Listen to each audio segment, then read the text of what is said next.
Isang mapagpalang araw po sa inyong lahat mga kamotor. Ito nga po, update po tayo kay Skygo Bolt 150. Ito po mga kamotor, kagagaling namin sa ride. Ayan, mamahinga po kami. Ito po si Skygo Bolt 150. Update po kayo sa halos 5,000 kilometer run nya. Ayan, titingnan natin. Okay, titingnan natin kung ilan natakbo niya. Ayan mga kamotor, 5,550 km na ang natakbo niya. Okay, i-update po kayo. Yung kagagaling namin sa long ride. Ito, namamahinga kami dito sa tabing dagat. Ayan.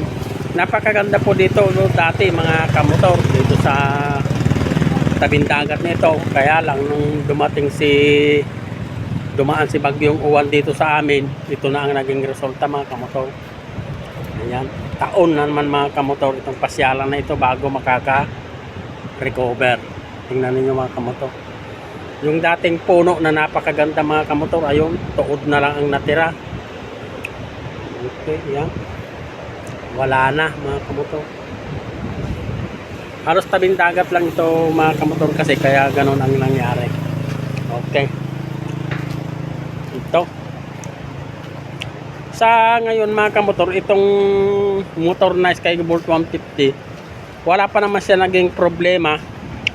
Okay pa naman siya, running condition siya. Kaya tumagal ng ganon, kaya naalagaan natin siya ng change oil. Yun lang naman ang kwan ng motor mga kamotor, buhay niya, sabi nga nila.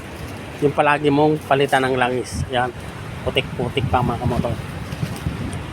Mula nung nailabas ko ito mga kamotor, mag-iisang taon na.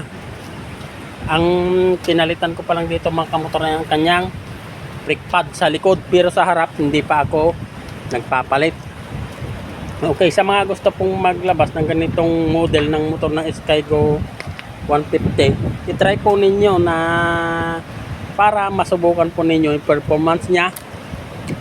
Okay, sa mga nag-aabang ng update ng Skygo Bolt 150, ito na po. Okay naman po siya. Wala pa naman naging problema. Ayan.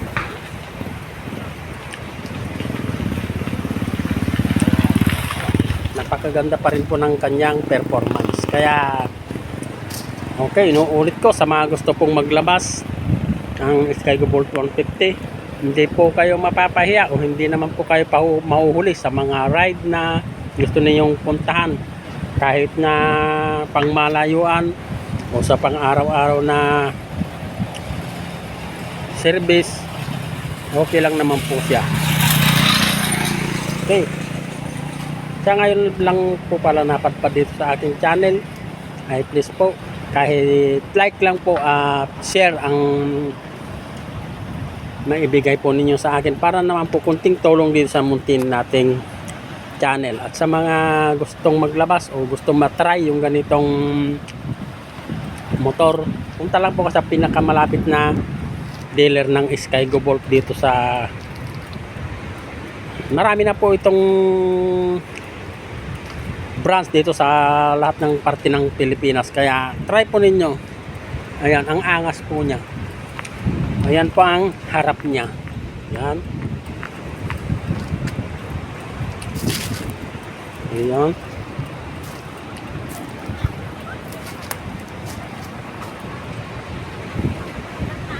Okay. Balik po tayo sa tabing dagat. Sa gusto nga pong pumasyal dito sa amin, dito sa Aurora Province, okay naman po. Pasyal lang po kayo dito. At napakarami pong mga local tourists na nagpupunta dito sa amin para masilayan o makita po ang beach dito sa amin. Ipapakita po ko sa inyo itong nangyari din dumaan po ang Bagyong Uwan dito sa amin. Yan po ang nangyari. Halos putol po lahat ng mga bakawan. Labas lahat ng mga ugat ng kahoy. Naubos po, naipunta doon sa Nyugan po yung buhangin. Ayan, napakaganda po ng buhangin dito. white sand talaga. Kaya nga lang hindi po maiiwasan talaga yung kalamidad na dadaan sa isang lugar, lalo na po yung bagyo. Kaya sa awa ng Diyos naman po dito, napuruhan man po kami, pero hindi naman po nagkulang yung mga otoridad na magpaalala sa amin. Kaya zero casualty po ang Aurora Province nung dumaan ang super bagyong Uwa.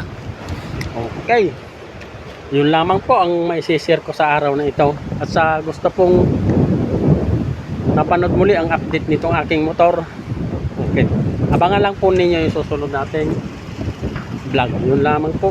At God bless po sa inyong lahat.